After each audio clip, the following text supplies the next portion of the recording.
Gilas Pilipinas point guard legend Jimmy Alapag at L.A. Tenorio nagkita sa NBA at trending ang ginawa ng Filipino-blooded NBA player na si Jalen Green kontra sa LA Lakers. Pinoy lamang ang nakagawa nito sa NBA. Yan ang ating mga pag-uusapan para sa video natin na ito.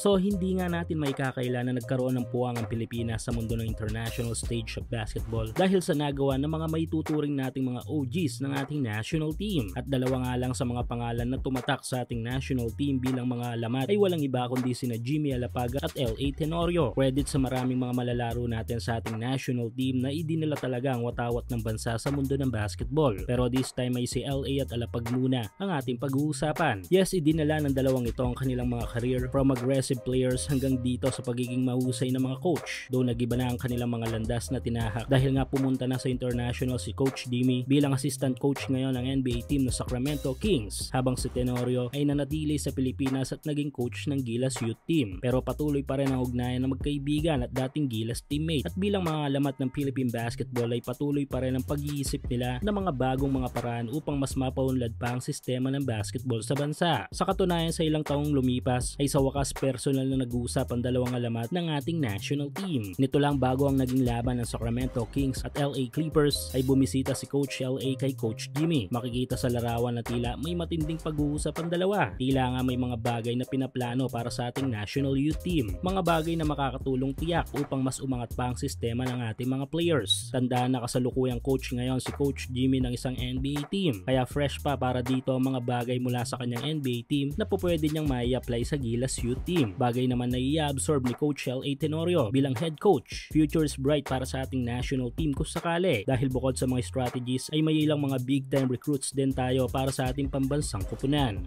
Ongoing pa rin ang up to 6,000 pesos bonus na ipinamimigay ni 1x sa inyong first cash in. Hulaan kung sino ang mananalo sa laro sa PBA, NBA, FIBA o sa kahit anong liga ng basketball sa Asia. At kung tama kay magkakapera ka, kaya i-click lang ang link sa ating comment section at ilagay ang promo code na makikita nyo sa ibaba ng screen.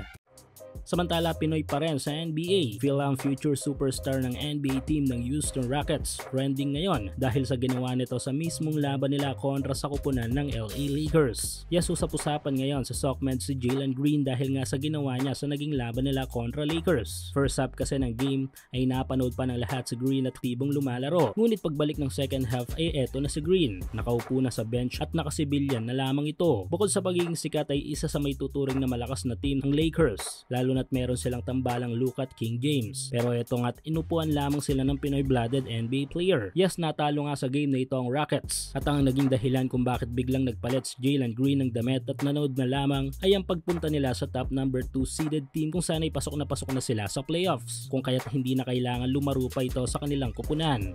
Instead, ay re-reserba na lamang ang lakas nito para sa playoffs. Same thing sa ibang mga top players ng Houston Rockets.